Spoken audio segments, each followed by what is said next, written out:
ಚಾಮರಾಜಪೇಟೆ ವಿಧಾನಸಭಾ ಕ್ಷೇತ್ರದ ಜಮೀರ್ ಅಹಮದ್ ಅವರ ಅಭಿಮಾನಿ ಬಳಗದ ವತಿಯಿಂದ ತಮ್ಮ ಕ್ಷೇತ್ರದ ಜನರಿಗಾಗಿ ಹಗಲಿರುಳು ಎನ್ನದೇ ಶ್ರಮಿಸುತ್ತಿರುವ ಅಭಿಮಾನಿ ಬಳಗದ ಅಧ್ಯಕ್ಷರಾದ ಮರಿಸ್ವಾಮಿ ಅವರಿಂದ ಬಂಗಾರದ ಮನುಷ್ಯನ ಬಂಗಾರದ ಗುಣಗಳು ಎಂಬ ಹೆಸರಿನ ಮೂಲಕ ತಮ್ಮ ಜನ ಮೆಚ್ಚಿದ ಶಾಸಕರಿಗೆ ಕೃತಜ್ಞತಾ ಕಾರ್ಯಕ್ರಮವನ್ನು ಹಮ್ಮಿಕೊಂಡಿದ್ದರು. ಕಾಂಗ್ರೆಸ್ ಮುಖಂಡರಾದ ಗಜೇಂದ್ರ ಅವರು ಕೋವಿಡ್-19 ಬಗ್ಗೆ ಜಾಗೃತಿ ಮೂಡಿಸುವ ನಿಟ್ಟಿನಲ್ಲಿ ಎಲ್ಇಡಿ ಪ್ರಚಾರ ವಾಹನಕ್ಕೆ ಡಿಜೆಡ್ ಜಮೀರ್ ಅಹಮದ್ ಖಾನ್ ಅವರು ಚಾಲನೆ ನೀಡಿದರು.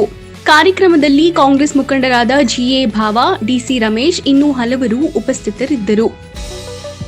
ನಾನು ಇಷ್ಟು ದೊಡ್ಡದಾಗಿ ಮರಿಸಲು ಮಾಡ್ತಾರಂತ ನಾನು ಕನಸಲ್ಲೂ ಯೋಚನೆ ಮಾಡಿಲ್ಲ. ನಾನು ಎಲ್ಲಕ್ಕಿಂತ ಹೆಚ್ಚಾಗಿ ನನಗೆ ಒಳ್ಳೆಯದಾಗ್ತಿರೋದು ನಾನು ಆಸ್ತಿ ಮಾಡಿಲ್ಲ. ಆಸ್ತಿ ಹೆಚ್ಚಾಗಿ ಅಭಿಮಾನಿಗಳು ಮಾಡಿದ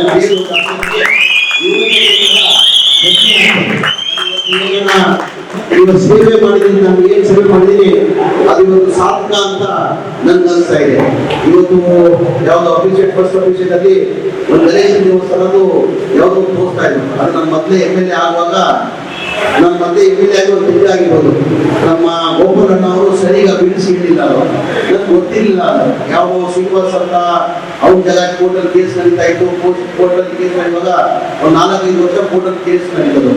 ಪಾಪ ಶ್ರೀನಿವಾಸ್ ಅನ್ನೋರು ಪಾಪ ಇತಿ ಬರುವ ಅವನ ಬಿಟ್ಟಿ ಆಸ್ತಿ ಬೇರೆ ಏನಿಲ್ಲ. ಆ ದೇವಸ್ಥಾನ ಕಮಿಟಿ ಅವರು ನೋಡ್ಬಿಟ್ಟು 10 ಬಾರಿ ಭೇಟಿ ಮಾಡಿಬಿಟ್ಟು ಕೇಳ್ಕೊಂಡು ಸರ್ ನನ್ಗೆ ಏನ್ ಮಾಡಾಯ್ತು, ನನ್ನ ಜಾಗ ಇದು, ನನ್ನ ಅಪ್ಪನ ಆಸ್ತಿ ಇದು, ನಾನು ಬೇರೆ ಏನು ಇಲ್ಲ, ನನಗೆ ಬಿಟ್ರೆ ನಾನು ದಯಮಾಡಿ ಸ್ವಲ್ಪ ದುಡ್ಡು ಕೊಟ್ರೆ ನನ್ನ ಸ್ವಂತ ಮನೆ ಮಾಡ್ಕೊಳ್ಬೇಕಾಗಿಲ್ಲ, ನಾನು ಭೋಗ್ಯ ಮನೆ ಮಾಡ್ಕೊಂಡಿದ್ದೀನಿ, ನನಗೆ ಏನಾದ್ರು ಸಹಾಯ ಮಾಡಿ ಅಂತ ಬಹಳ ಕೇಳ್ಕೊಂಡಿದ್ದಾನೆ. ಪಾಪ ಕಮಿಟಿ ಅವರು ಇನ್ನೂ ಮಾಡಿಲ್ಲ. ಅವ್ರಿಗೆ ಅಂದ್ಕೊಂಡಿದ್ರು ಇವ್ರ ಜಾಗ ಅಲ್ಲೇ ಅಲ್ಲ ಅಂತ. ಅವ್ನು ಕೋರ್ಟಿಗೆ ಹೋದ, ಕೋರ್ಟಲ್ಲಿ ಮಾಡ್ಕೊಂಡು ಅಮೀನಾ ಪೊಲೀಸ್ ಅವರೆಲ್ಲ ಬಂದಾದ್ಮೇಲೆ ಗೋಪಾಲಣ್ಣ ಫೋನ್ ಮಾಡೋದು, ಹಣ ಈ ತರ ಅಮೀನಾ ಪೊಲೀಸ್ ಅವರೆಲ್ಲ ಬಂದಿದ್ದಾರೆ, ಈ ತರ ದೇವಸ್ಥಾನ ಡೆಮಾಲಿಷ್ ಮಾಡಕ್ಕೆ ರಿಟರ್ನ್ ಕೇಳಿದ್ರು. ನಮಗೆ ಇಮಿಡಿಯೇಟ್ ಅಮೀನ್ ಕೊಡಿ ಅಂತ ಹೇಳಿ ಮಾತಾಡ್ಬಿಟ್ಟು ನಾನು ಸ್ಪಾಟ್ ಅಲ್ಲಿ ಹೋದೆ. ನಾನು ಅಲ್ಲಿ ನೋಡಿದೆ ಎಲ್ಲಿ ಶ್ರೀನಿವಾಸ ಅಂತ ಕೇಳಿದೆ. ನನಗೆ ದೂರ ನಿಂತು ಅವರು ಒಂಥರ ಕಣ್ಣಲ್ಲಿ ನೀರು ಹಾಕೊಂತ ಇದ್ರು. ಅವ್ರ ಕಲ್ಲೇ ಪೊಲೀಸರು ಇಲ್ಲ, ಏನಿದು ಏನಾಗ್ತಾ ಇದ್ದೀನಿ, ಏನಿಲ್ಲ ಸರ್ ಈ ಥರ ನನ್ನ ಜಾಗ ಆಯಿತು, ನಾನು ಸೀದಾ ಹೋರಾಟ ಮಾಡಿದ್ದೀನಿ, ನಾನು ಇವ್ರನ್ನ ಕಮಿಟಿ ಅವರೆಲ್ಲ ಭಾಳ ಕೇಳ್ಕೊಂಡೆ. ನಾನು ಏನಾರ ಮಾಡಿ ದಯಮಾಡಿ ಸಹಾಯ ಮಾಡಿ ನಾನು ಭೋಗ್ಯ ಮನೆ ಮಾಡಿ 4 ಲಕ್ಷ ಕೊಡಿ ಅಂತ ಕೇಳ್ಕೊಂಡಿದ್ದೆ. 4 ಲಕ್ಷ ಕೊಟ್ಟಿಲ್ಲ. ನಾನು ಒಂದೇ ಮಾತು ಕೇಳಿದೆ, ಇದೆಲ್ಲ ನೀವು ಸರ್ಕಾರ ತಿಳ್ಕೊಂಡು ನೋಡ್ತಾ ಇದೆಯಲ್ಲ, ಈ ದೇವಸ್ಥಾನ ಡೆಮಾಲಿಷ್ ಆಗ್ತಾ ಇಲ್ಲ, 30 ವರ್ಷದಿಂದ ಈ ದೇವಸ್ಥಾನ ನಡೀತಾ ಇದೆ, ಈಗ ಡೆಮಾಲಿಷ್ ಮಾಡೋದು ಹೊರಟಿದೆ, ನಿಮ್ಮ ಮನಸ್ಸು ಹೋಗ್ತಾ ಇದೆಯಾ ಅಂತ ಕೇಳಿದೆ. ಅವ್ನು ಒಂದೇ ಮಾತಿಲ್ಲ, ಇಲ್ಲ ಸರ್ ನನ್ನ ಮನಸ್ಸು ಹೋಗ್ತಾರೆ, ನಾನು ನಂಬ್ಕೊಳ್ತಾ ಇದ್ದೀನಿ ಒಳ್ಳೆ, ನಾನು ಏನು ಮಾಡಿ ಸರ್ ನನ್ನ ವಿಧಿ ಇಲ್ಲ, ನಾನು ಏನು ಮಾಡಿ ನಾನು ಬೇರೆ ವಿಧಿ ಇಲ್ಲ, ನಾನು ಇನ್ನು ಏನಾಗಬೇಕು ಹೇಳೋಲ್ಲ. ಆ ದೊಡ್ಡ ಮನುಷ್ಯನಿಗೆ ಅವು 50 ಲಕ್ಷ ಹೇಳಿದ್ರು ನಾನು ಕೊಡ್ತಾ ಇದ್ದೀನಿ ಅಂದರೆ 50 ಲಕ್ಷ ಇಂದ ಹೆಚ್ಚಾಗಿ ಆ ದೇವಸ್ಥಾನ ಉಳಿಸ್ಬೇಕಾಗಿತ್ತು. ಆ ದೇವಸ್ಥಾನ ಉಳಿಸ್ಬೇಕಾಗಿತ್ತು. ಅವ್ನು 50 ಲಕ್ಷ ಕೊಟ್ಟು ಬರ್ತಿದೆ. ನನ್ನೊಂದಿಗೆ 1 ಕೋಟಿ ಬರೋಣ, 1 ಕೋಟಿ ಬಂದಿದೆ. ಅದು 1 ಕೋಟಿ ಮೇಲೆ ಇತ್ತು ಹೊತ್ತು. ಅವ್ನು ಸೀನಣ್ಣ ಅವತ್ತು ಇಲ್ಲ ನಂಗೆ 50 ಲಕ್ಷ 50 ಲಕ್ಷ ಕೊಡ್ತಾ ಇದ್ದೆ. ಆ ಮನುಷ್ಯ ನೀವು ಹೊಂದಿರೋ ಬಿಡ್ತಿರೋ ಆ ಮನುಷ್ಯ ಕೇಳಿದೆ 5 ಲಕ್ಷ ಇಮಿಡಿಯೇಟ್ ಗಾಡಿ ಅಂತಂದ್ರೆ 7 ಲಕ್ಷ ಕೊಟ್ಟೆ. ಅದು ನಾನು ಮಾಡಿಲ್ಲ, ಆ ದೇವರು ಬಹಳ ಚೆನ್ನಾಗಿದ್ರು. ಅವ್ರ ತವರಿಗೆ ತಗೊಂಡಿಲ್ಲ, ನನ್ನ ತವರಿಗೆ ತಗೊಂಡ. ಅಂದ್ರೆ ದೇವರು ಈ ಕೆಲಸ ನನ್ನಿಂದ ತಗೊಂಡಾಗೆ ಹಾಗೆ ನನ್ನ ತಗೊಂಡಿದ್ದೆ. ಅದರಿಂದ ನೋಡಿದೆ. ಇನ್ನೊಂದು ನನ್ನ ಚಾಮರಾಜಪೇಟೆ ಮತ್ತೆ ಬಾರಿ ನಾನು MLA ಆದೆ. 2008 ಮುಂಚೆ ಡಿಲಿಮಿಟೇಷನ್ ಅಲ್ಲಿ ಏರಿಯಾ ಸೇರ್ತಾ ಇಲ್ಲ, ಮಾತಾಡ್ತಾ ಇಲ್ಲ. ನನ್ನ ಸಿಟಿ ಮಾರ್ಕೆಟಲ್ಲಿ ನಾನು ಚಾಮರಾಜಪೇಟೆ ಅಂದರೆ ಆ ಭಾಗ ಸಿಗ್ತಾ ಇತ್ತು, ಸೇರ್ತಾ ಇತ್ತು. ಅಲ್ಲೇನಾಗಿದೆ, ಸಿಟಿ ಮಾರ್ಕೆಟಲ್ಲಿ ಒಂದು ಗಣೇಶ ದೇವಸ್ಥಾನ ನೋಡಿರ್ಬೋದು. ನಾನು ಒಂದು 10-15 ವರ್ಷದಿಂದ ರಾಮಕೃಷ್ಣ ಅಂತ ಎಕ್ಸ್ ಕಾರ್ಪೊರೇಟರ್ ಪರಿಚಯ ಬಂದಿದೆ, ಕೌನ್ಸಿಲರ್ ಆಗಿರೋರು, ನಮ್ಮ ಟೆಂಪಲ್ ಅಲ್ಲಿ ಕೌನ್ಸಿಲರ್ ಆಗಿರೋರು, ಅವರೇ ಅದಕ್ಕೆ ಅಧ್ಯಕ್ಷರು.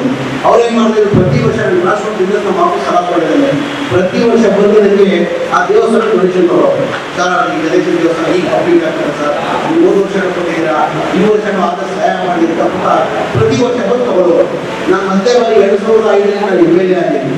MLA ಆದ್ಮೇಲೆ ನಾನು MLA ಆಗ್ಬಿಟ್ಟಿದ್ದೆ ನನ್ನ ಬಂದು ಇವೆಲ್ಲ ಸೇರಿ ಒಂದು 8 ಜನ ಬಂದು ಸರ್ ಈ ಥರ ಪ್ರತಿ ವರ್ಷ ನೀವು 3 ವರ್ಷ ಕೊಟ್ಟಿದ್ದೀರಾ, ಈ ಕಂಪ್ಲೀಟ್ ಆದ ಸ್ಟೇಜಲ್ಲಿ ಬಂದಿದೆ, ದಯಮಾಡಿ ಅದೇನೋ ಒಂದು ಕಡೆಯಿಂದ ಸಹಾಯ ಮಾಡಿದ್ರೆ ಕಂಪ್ಲೀಟ್ ಆಗ್ತದೆ ಅಂತ ಹೇಳಿದ್ರು.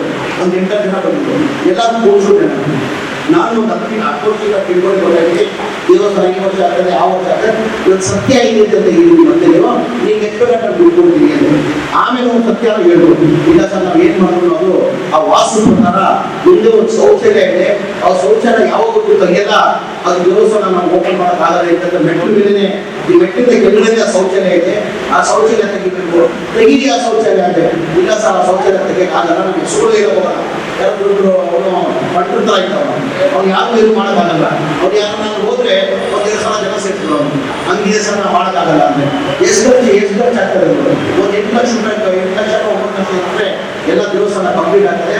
ಅದು ಮಾಡಿದ್ರು ಇದು ವಾಸ್ತು ಪ್ರಕಾರ ಇದಾಗಿಲ್ಲ ಅಂದ್ರೆ ದೇವಸ್ಥಾನ ಓಪನ್ ಮಾಡೋಕ್ಕಾಗಲ್ಲ. ನಾನು ಎಲ್ಲರೂ ಕೂಡಿಸಿ ಅಧ್ಯಕ್ಷರಿಗೆ ಮಾಡಿದ್ರೆ ನಾನು ಒಂದು ಕೆಲಸ ಮಾಡಿ, ನನ್ನ ಮೇಲೆ ನಂಬಿಕೆ ಇದ್ರೆ ಆ ಚಾವಿ ನನ್ನ ಕೈಗೆ ಒಂದು ಹೊರಡಬೇಕು, ಒಂದು ತಿಂಗಳು ನನ್ನ ಕೈ ಕೊಡಬೇಕು, ನೀವು ವಾಸ್ತು ಪ್ರಕಾರ ಮಾಡಿ ಕೊಡೋ ಜವಾಬ್ದಾರಿ ನಂದಂತ ಅವ್ರು ಮಾಡ್ಕೊಟ್ಟು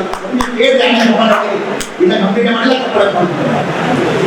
ಆಮೇಲೆ ಏನು ಮಾಡಿದ್ರೆ ನನ್ನ ಚಾವಿ ತಗೊಂಡಿದ್ದೆ ಕೊಟ್ಟು ಒಂದು ತಿಂಗಳು 30 ದಿನ ಬಿಟ್ಟು 31 ದಿನ ಆಗಲ್ಲ, ಅದು ನನ್ನ ಜವಾಬ್ದಾರಿ ಅಂತ ಚಾವಿ ತಗೊಂಡು ನಾನು ನಂಬಿರೋ ಬಿಟ್ಟು 2 ದಿನಕ್ಕೆ ಆ ಶೌಚಾಲಯ ನಾನು ಸ್ವತಃ ಹೋಗಿ ಕೋಟಿ ಹಾಕಿ ಆ ಶೌಚಾಲಯ ನಮ್ಮ ಲೆವೆಲ್ ಮಾಡಿಸಿ ಎಲ್ಲ ಹೊರದಾಕಿ 26 ದಿನ ದೇವಸ್ಥಾನ ಕಂಪ್ಲೀಟ್ ಮಾಡಿಕೊಡ್ತೇವೆ. ನಾನು ಈಗ ಒಂದು ಅಂದ್ರೆ ನಾನು ಹೇಳಿದ್ರೆ ಹೆಮ್ಮೆಯಿಂದ ಹೇಳಿದ್ರೆ ಇದು ನಾನು ಮಾಡಲ್ಲ, ಆ ದೇವ್ರಂತ ಕೆಲಸ ತಗೊಂಡ್ರೆ ನನ್ನ ಮುಖಾಂತರ ಆದ್ರೂ ದೇವ್ರ ಕೆಲಸ ತಗೊಂಡಿರಂತ ನನ್ಗೆ ಬಂದಿದೆ. ಅದ್ರ ಜೊತೆಲಿ ಕರೋನಾ ಟ್ರೀಟ್ಮೆಂಟ್ ಅವೆಲ್ಲ ಹೇಳ್ತಾ ಇದ್ದೀರಾ, ಇದರಲ್ಲಿ ನಾವು ಮಾಡ್ಬಿಟ್ಟು ಆಪರೇಷನ್ ಎಲ್ಲ ಮಾಡುತ್ತಾ ಎಲ್ಲರೂ ಒಂದೇ ಮಾತು ಹೇಳ್ತಾ ಇದ್ರು, ಇದು ಕೋವಿಡ್-19 ಏನು ಬಂದಿದೆ ಇದು 3 ವರ್ಷ ಒಂದ್ಸತಿ ಇಂಥ ಅವಕಾಶ ಬರೋದು. 1919 ಬಂದಿತ್ತು, ಯಾವುದೋ ಒಂದು ಫ್ಲೋ ಬಂದಿತ್ತು, 1919 ಆದ್ರೆ ಈಗ 2020 ಬಂದಿದೆ, ಅಂದ್ರೆ 3 ವರ್ಷಕ್ಕೆ ಒಂದ್ಸತಿ ಸಮಸ್ಯೆ ಬರೋದು ಸಾಧ್ಯ, ಅದು ಯಾರು ತೋರ್ಸಕ್ಕಾಗಲ್ಲ, ಅದು ಸಾಧ್ಯ. 3 ವರ್ಷಕ್ಕೆ ಒಂದ್ಸತಿ ಈ ಸಮಸ್ಯೆಗಳು ಬದಲಾಗಬೇಕು. ಈಗ ನನ್ಗಿದು ಅವಕಾಶ ಸಿಕ್ಕಿದೆ, ನಮ್ಗೆ 1919 ಆಗಿದ್ದು ನನ್ನ ತಂದೆಯವರು ಸಿಕ್ಕಿದ್ರು ಗೊತ್ತಿಲ್ಲ ನನಗೆ, ಈಗ ನನ್ಗೆ ಈಗ ಅವಕಾಶ ಸಿಕ್ಕಿದೆ 2020 ಈ ಸೇವೆ ಮಾಡೋ ಅವಕಾಶ ನನಗೆ ಸಿಕ್ಕಿದೆ.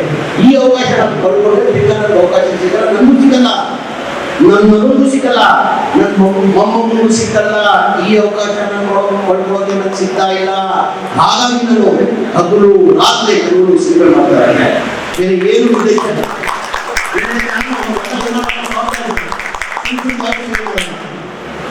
ಯಾರನ್ನ ಮಾಡ್ತಾರ, ಏನೋ ಪ್ರಾಫಿಟ್ ಏನಾದ್ರು ಮಾಡ್ತಾರ, ನಾನು ರಾಜಕೀಯ ದೃಷ್ಟಿಯಲ್ಲಿ ಮಾಡಿಲ್ಲ, ನಾನು ಮುಂದೆ ಸತ್ರೆ ಏನು ಒತ್ಕೊಂಡಾಗ ಈಗ ಪುಣ್ಯ ಕರ್ಕೊಂಡು ಅಂತ ಆ ಹಿಂದೆಲ್ಲ ಅಭಿಮಾನ ಇಟ್ಕೊಂಡಿದ್ದರಿಂದ ಒಂದು ಮಾತಾಡ್ತಾ ಇದ್ದೀನಿ. ಗಜೇಂದ್ರ ಹೇಳಿದ್ದೀನಿ ನಾನು, ಇವಾಗ ಎಲ್ಲಿ ನೋಡಿ ನನ್ನ ಅಭಿಮಾನಿಗಳು ಎಲ್ಲಿ ಇದೆಯಲ್ಲ ಅವ್ರು ಸ್ವಂತ ದುಡ್ಡಲ್ಲಿ ಗಜೇಂದ್ರ LED ಮಾಡಿ ಆಮೇಲೆ ಹೆಂಗೆ ಕೊರೋನಾ COVID-19 ಏನಿದೆ, ಕೊರೋನಾ ವೈರಸ್ ಏನಿದೆ, ನಾವು ಹೆಂಗಿರ್ಬೇಕು ಅಂತ ಹೇಳಿ ಒಂದು ವೆಹಿಕಲ್ ಮಾಡಿ ಅವ್ರು ಸ್ವಂತ ದುಡ್ಡಲ್ಲಿ ಎಷ್ಟಾಗ್ತಂತ ಕೇಳ್ತೇವೆ ಅವತ್ತು ನಾನು, ಅದು ಎಷ್ಟಾಗ್ತದೆ ನಾನು ಕೊಟ್ಟಿದ್ದಲ್ಲ, ಬೇಡ ನಾನೇ ಮಾಡ್ತೀನಿ ಹೇಳಿ ಅವ್ನ ಕಡೆ ಮಾಡ್ತಾರೆ, ದೇವರಿಗೆ ಚೆನ್ನಾಗಿ 45,000 ಕೊಡ್ತೀವಿ. ಈಗ ಒಂದೇ ಮಾತು ನಮ್ಮ ಅಭಿಮಾನಿಗಳು ಹೇಳೋದು, ನಾವು ಬಹಳಷ್ಟು ನಮಗೆ ಭರವಸೆ ಮಾಡಿಕೊಂಡಿದ್ದಾರೆ. ಇವತ್ತು ನಾನು ಒಂದೇ ಮಾತು ಹೇಳ್ತೀನಿ, ನನ್ನ ರಾಜಕೀಯದಲ್ಲಿ ಎಷ್ಟು ವರ್ಷ ಆಗ್ತೀನಿ ಎಷ್ಟು ದಿನ ಆಗ್ತೀನಿ ಅಂತ ನನಗೆ ಗೊತ್ತಿಲ್ಲ. ಆಮೇಲೆ ಮನುಷ್ಯರು ಯಾರು ಯಾಕೆ ಆಗಿಲ್ಲ, ನಾನು ಹೆಚ್ಚು ನನಗೆ ಸೆಕೆಂಡಲ್ಲಿ ಸಿಕ್ಕಿರೋದು, ನಾನು ಬದುಕ್ತೀನಿ ಅಂತ ಗೊತ್ತಿಲ್ಲ. ಮೊನ್ನೆ ಒಂದು 3 ವರ್ಷದಲ್ಲಿ ನನ್ನ ಹೆಸರು ಹಾರ್ಟ್ ಅಟ್ಯಾಕ್ ಆಗಿದೆ. ನಾನು 7 ನಿಮಿಷ ನಾನು ಹಾಸ್ಪಿಟಲ್ಗೆ ಹೋಗಿಲ್ಲ ಅಂದ್ರೆ ನಿಮ್ಮ ಮುಂದೆ ನಾನು ನೋಡಿದ್ದಾರೆ. ಆ ಭಗವಂತ ನಿಮ್ಮೆಲ್ಲ ಆಶೀರ್ವಾದ ಈಗ ನನಗೆ ಇಟ್ಟಿದ್ದಾನೆ. ನಾನು ಯಾವತ್ತೂ ರಾಜಕೀಯದಲ್ಲಿ ಇರ್ತೀನಿ, ನೀವೆಲ್ಲ ಯಾವತ್ತೂ ತಲೆ ಮಾಡಿಸುತ್ತೆ. ಇದು ಭಗವಂತ ನನಗೆ ಹೆಚ್ಚಿನ ಸೇವೆ ಮಾಡೋ ಶಕ್ತಿ ಕೊಡಲಿ ಅಂತ ಭಗವಂತ ಪ್ರಾರ್ಥನೆ ಮಾಡಿ ನನ್ನ ಮಾತು